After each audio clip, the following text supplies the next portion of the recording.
2024-cü ildə siz Azərsellə bu təkliflə gələndə mən çox sevindim.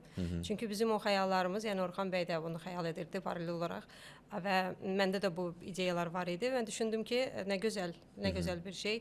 Artıq bu reallaşır və 2024-cü ildən siz bu fəaliyyətə başladınız, projenin üzərində işləməyə başladınız və Azərseldə ilk belə deyək də dəstəkçilərdən biri oldu və biz də qoşulduq, böyük məmnuniyyətlə qoşulduq. Çünki Azərbaycanda həm istedadlar var bunun üçün, həm şərait var bunun üçün, həm də Azərbaycanın böyük bir mədəniyyəti var, hansını ki, mədəniyyətini təbliğ edə bilərik. Bəli. Və eyni zamanda da belə tədbirlər adətən, belə deyək də, xaricdən də qonaqlarımız gəlir.